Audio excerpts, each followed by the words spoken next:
Hello, hello, hello. This is Gresh from the I Am CEO podcast. I have a very special guest on the show today. I have Jacqueline Samira. Jacqueline, super excited to have you on the show. Thank you, Gresh. I'm so excited to be here. Yes, excited to have you on and all the awesome things that you're doing. So, of course, before we jump into having a great conversation, I want to read a little bit more about Jacqueline so you can hear about some of those awesome things.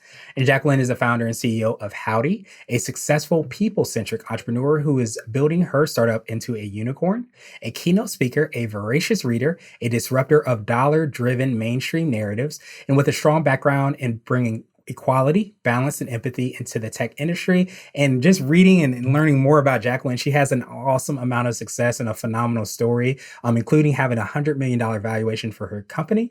And but the thing I love most is that she has a wealth of knowledge and experience that she shares freely. The word that phrase that came up for me was realistic positivity, because she's the person that's going to tell you, hey, you need to get what you need to get done, but also understand that it's not an easy journey.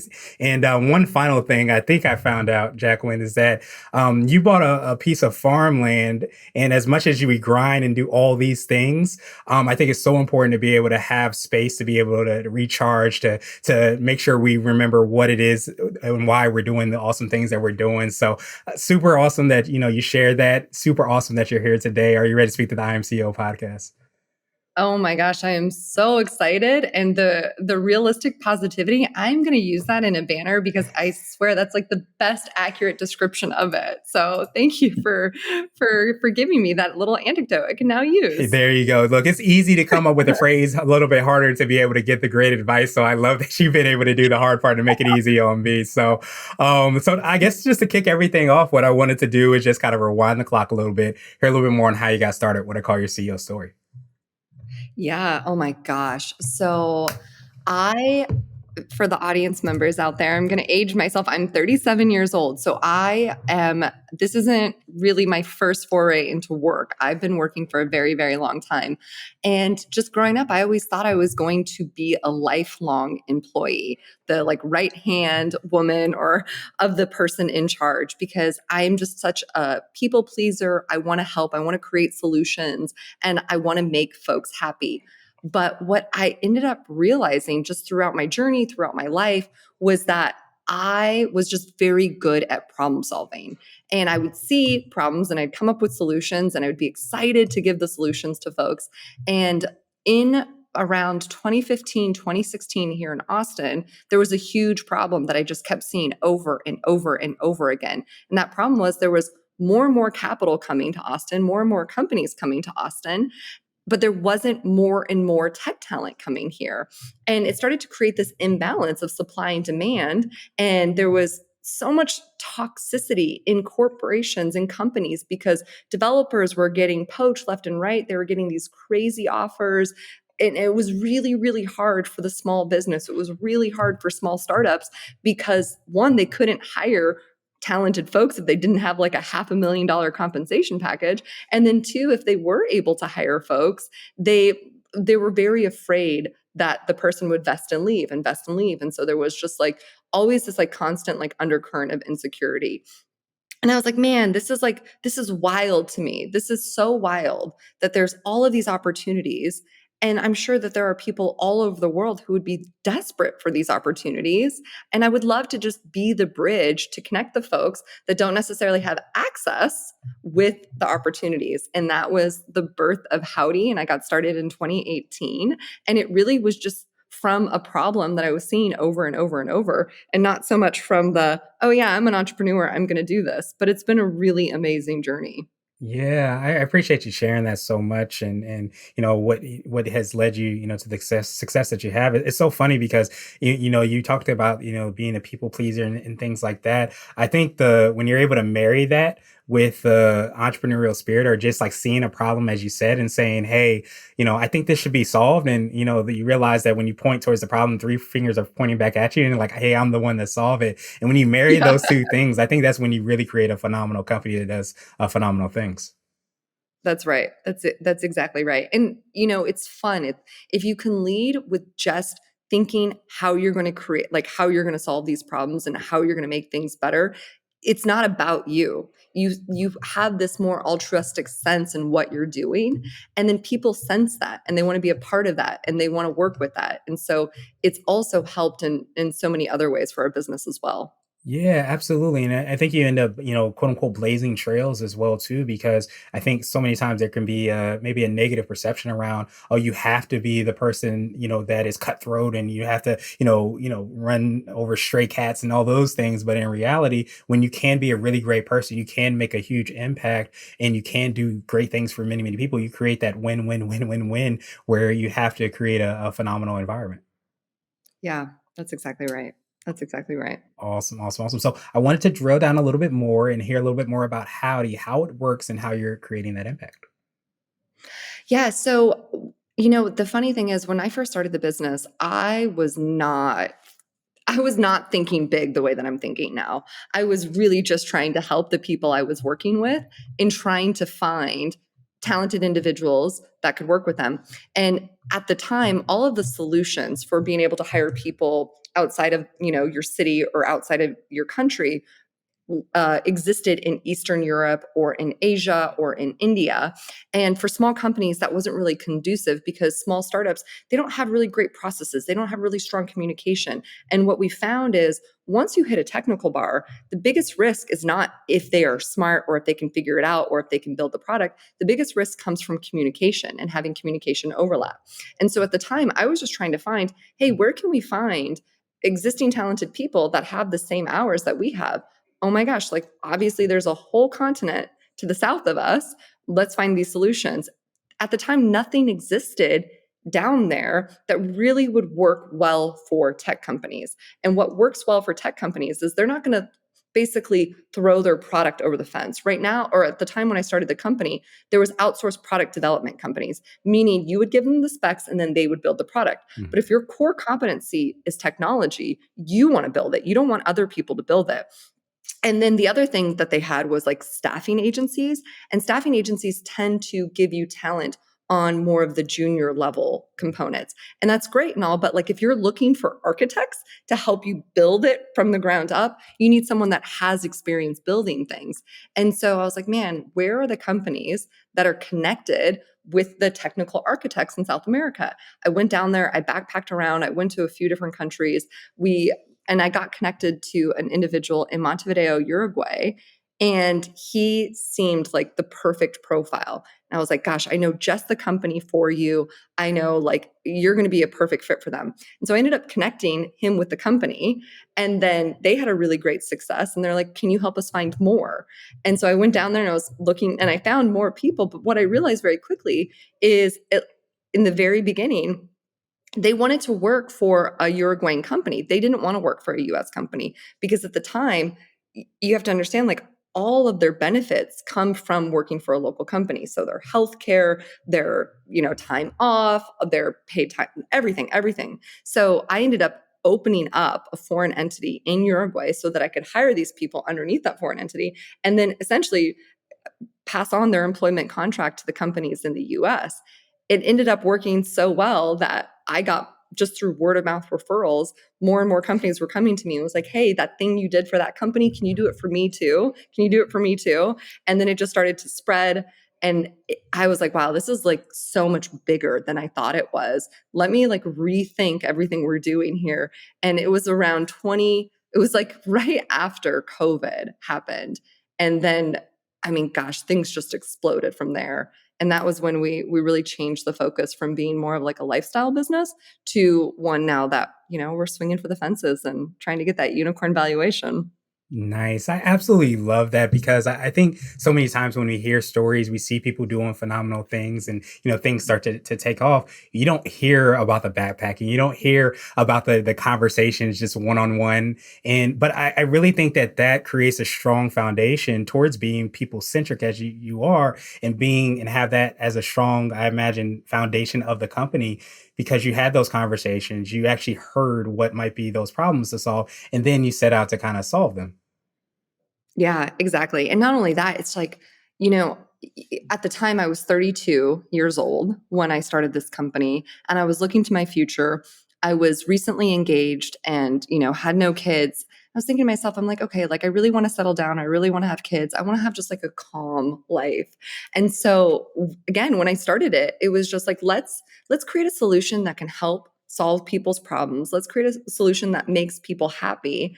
And I really wasn't thinking, what's in it for me? What's this like big glory story for me? I was like, can I create a job and an income stream for myself that can support me and my family while being able to, have the freedom to be at home with my children?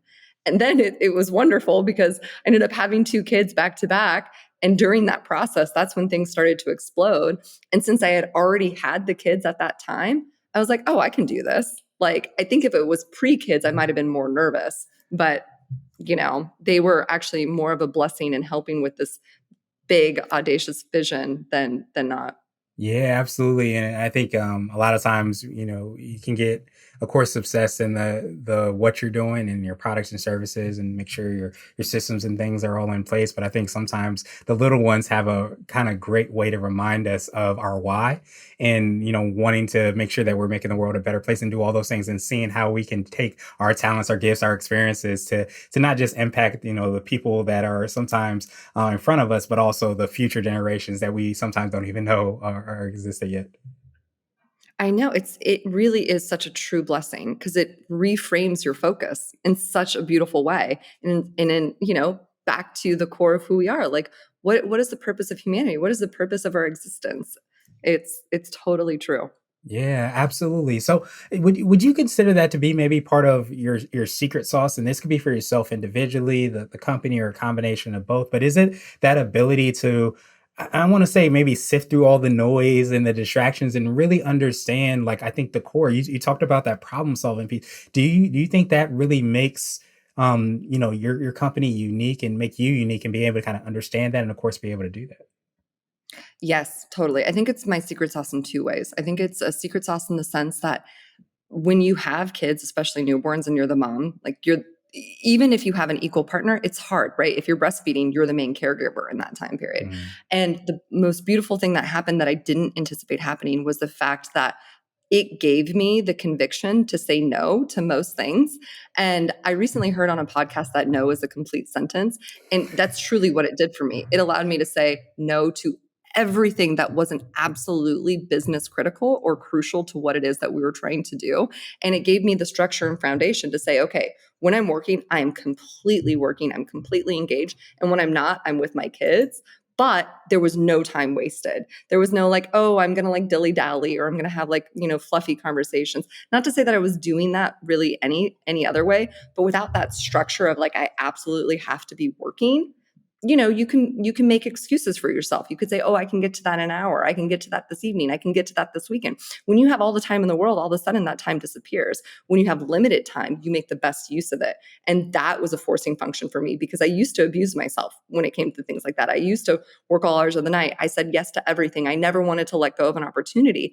And by really hyper focusing and only saying yes to the absolutely most important things, it actually ended up like cutting through the noise in a way that was very advantageous to us. And then, yes, on the other end, as it relates to like people and decisions and what we're doing, I make decisions more of like, is this a good example for my children?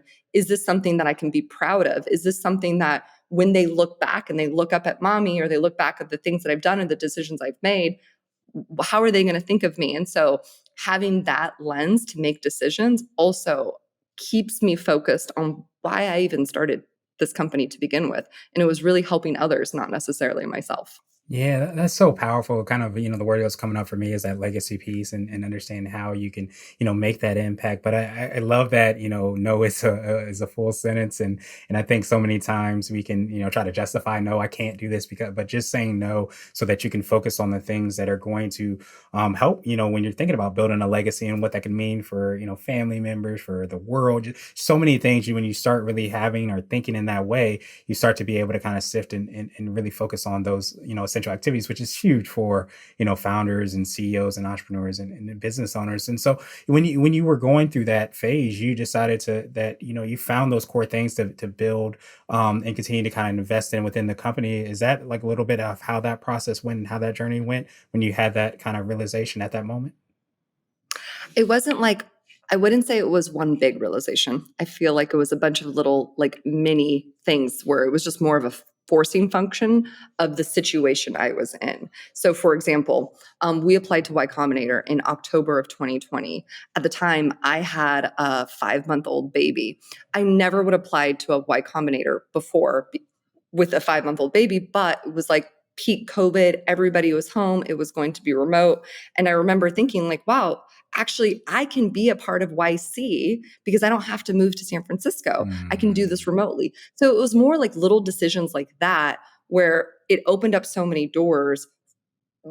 Otherwise I wouldn't have had other doors. But then when I said yes to YC, when they accepted us and I was in, it's a lot of work. It's very, very demanding. And so that also, makes you hyper focused. Right before demo day, you've got all of the stuff you have to do, all of these like, I mean, it's a crazy 3-month experience, and you still have to run the business at the same time. So I think that it was like little examples of that is I'm going to say yes to these amazing opportunities. I'm going to make my schedule work around it.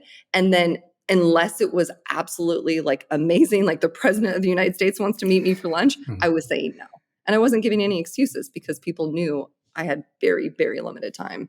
Yeah, and I think the phrase is if you want something done, give it to a busy person because just as you Yeah, said, that's right. you really start to be able to kind of focus and understand what's important and say no to the things that you need to say no to. So I guess how do you work? Could you take us through a little bit more on like how companies or organizations might be listening to it now, and even on the other side, how might the people that are the developers and the people in the countries be able to kind of I guess apply and go through that process?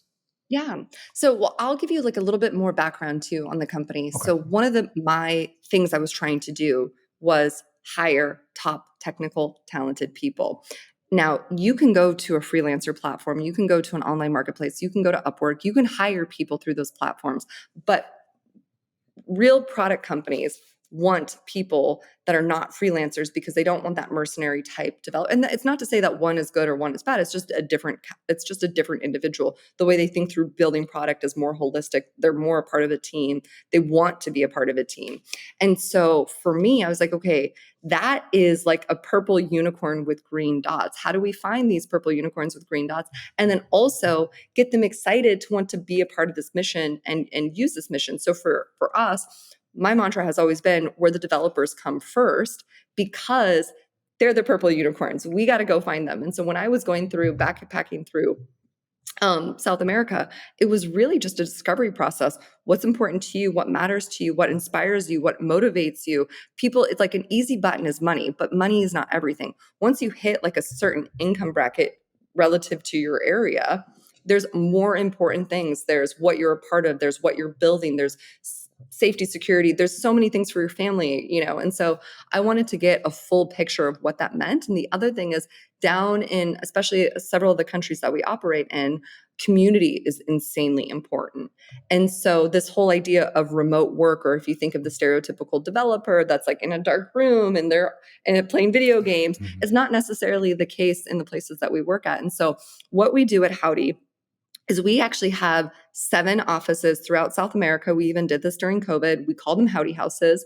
And these are like future of work, community centric event spaces, co-working spaces, really more just gathering spaces where people can work out of. We hire people only in select areas rather than just throwing a big map, because what we want people to be able to do is we help US tech companies hire their team members in LATAM. That's like the elevator pitch. But how we do that is we have 7 offices where we hire them locally so that they can work together. So you can have like a cohort in Buenos Aires, or you can have a cohort in Lima, Peru, or cohort in Brazil, and they have their space, they have their community, they have their team members, they can work there, they can work from home.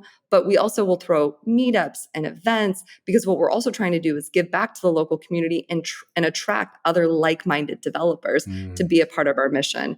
And so like if I really zoom out, like what Y Combinator does for founders in terms of giving them that like social seal of approval for venture capitalists is what I want Howdy to be for software developers. I want to be that social seal of approval for US tech companies looking to hire developers. And it's been awesome because our biggest growth has been through word of mouth referrals.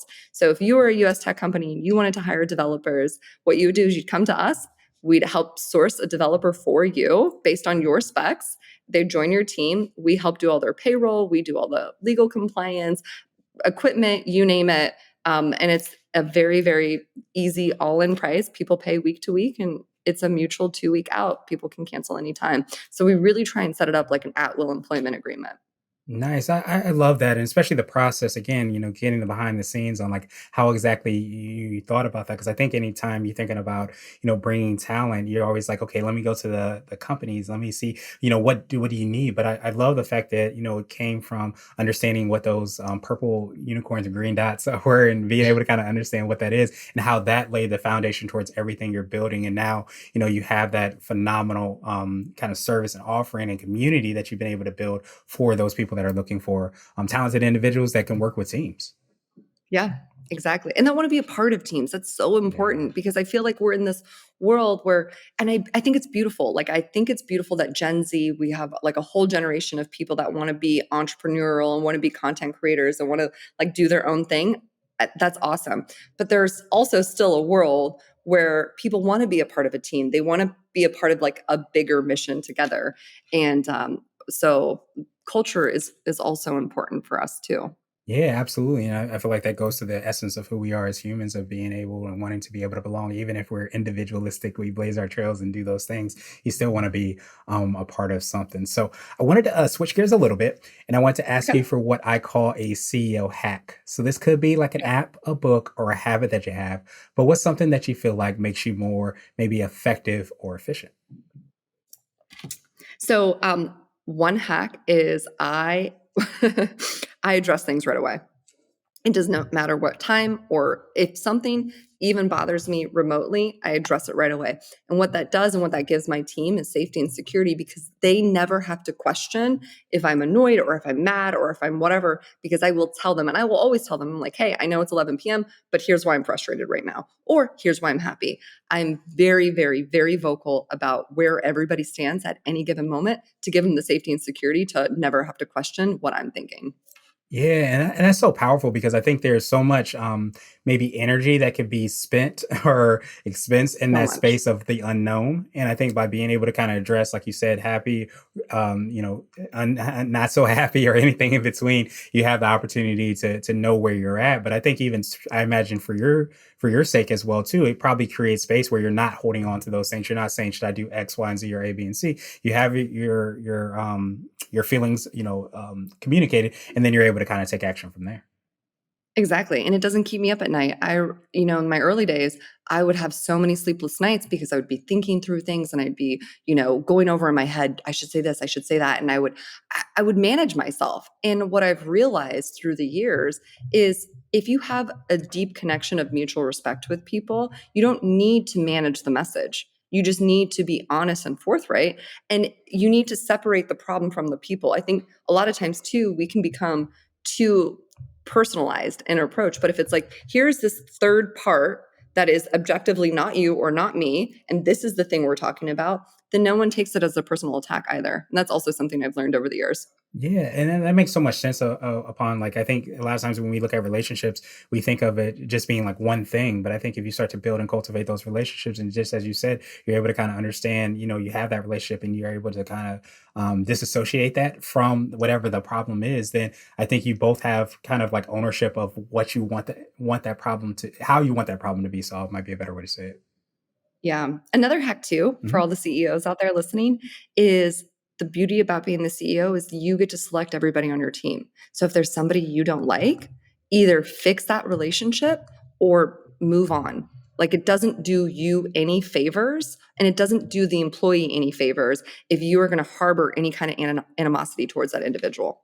Yeah, and I feel like that's, definitely a subset of like, what you said about sometimes if we have those feelings or we feel like somebody might not be the right fit, rather than, waiting, waiting, waiting. And, not only are you giving them an opportunity to maybe find a better situation, but you're also creating space for that next person, or whatever it is that you're going to do to be able to solve that problem. Yeah. And then, okay, I've got another hack Go too. for it. Um, your sales team is most likely not moving fast enough.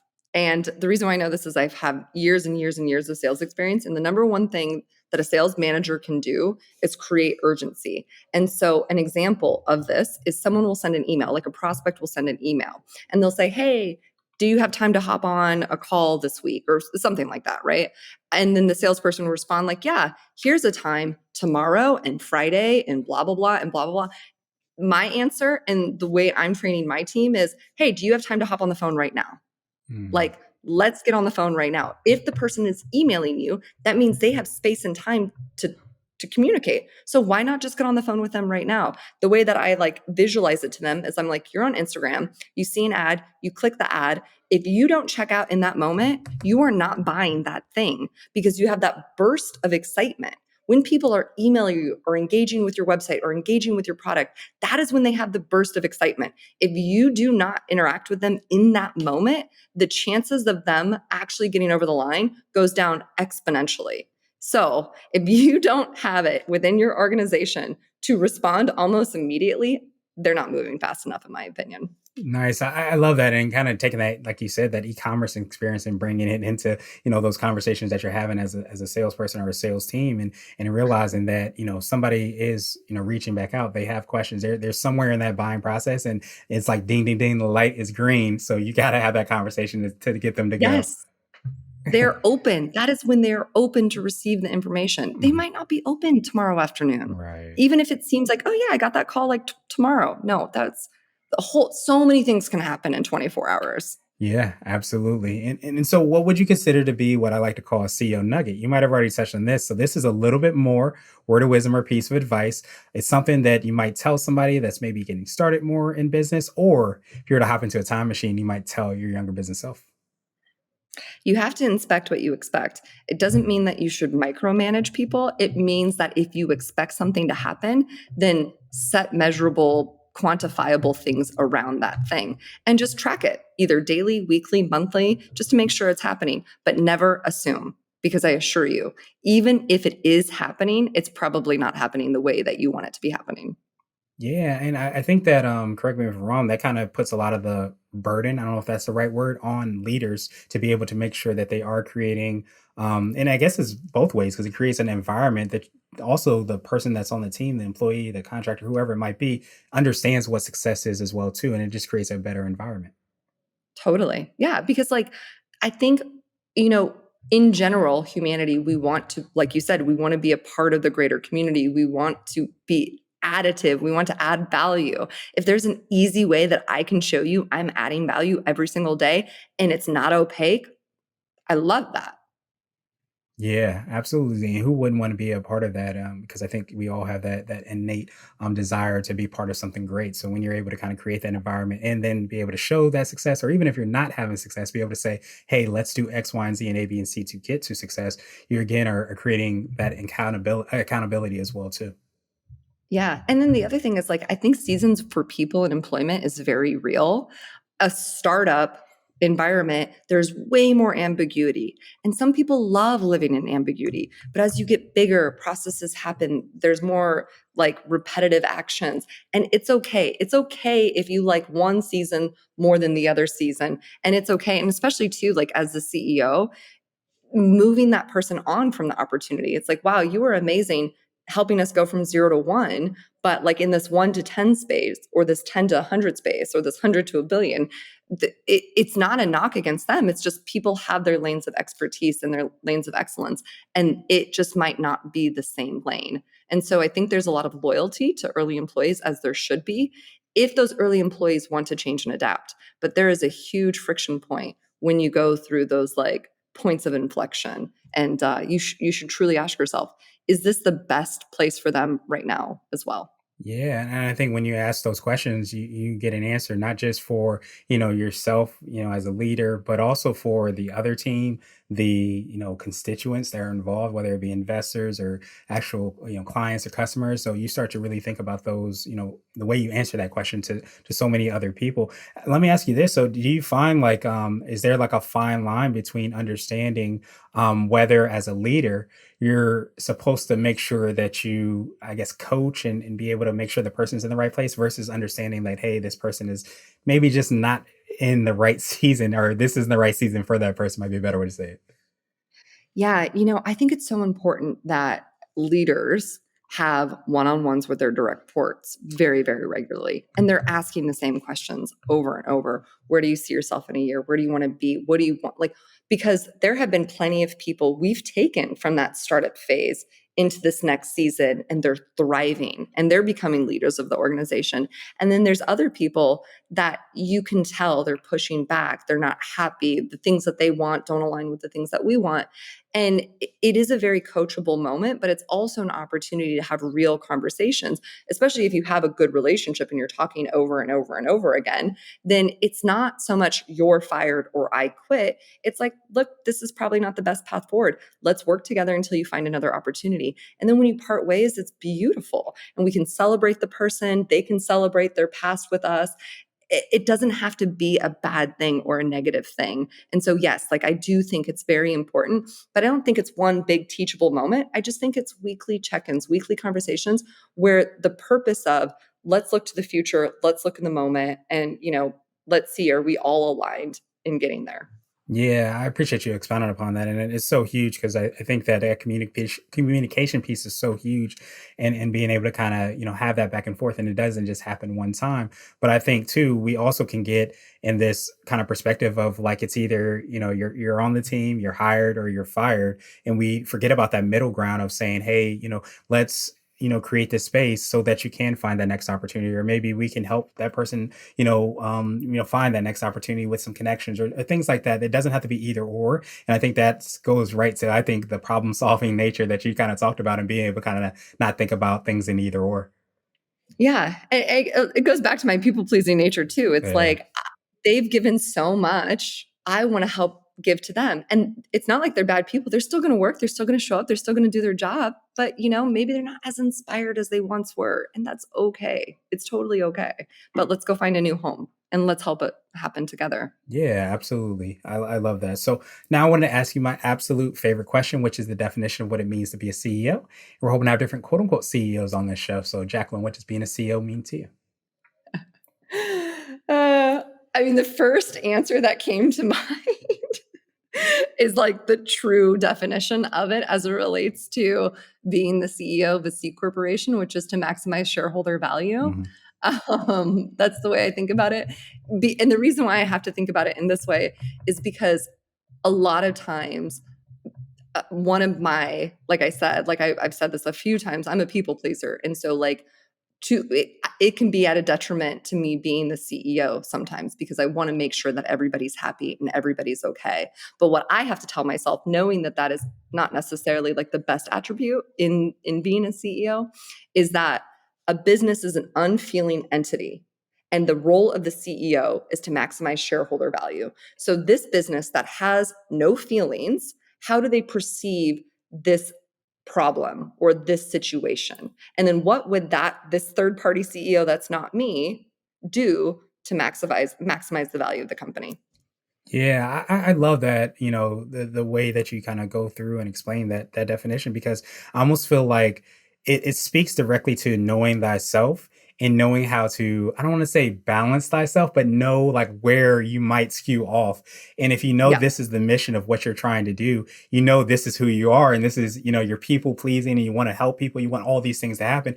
It's almost like you have to have that magnet, for lack of a better term, to be able to kind of balance you so that you can remember why you're doing the things that you're doing, because we can sometimes hurt ourselves and hurt our organizations if we just do what feels good for us and what we ultimately want to do.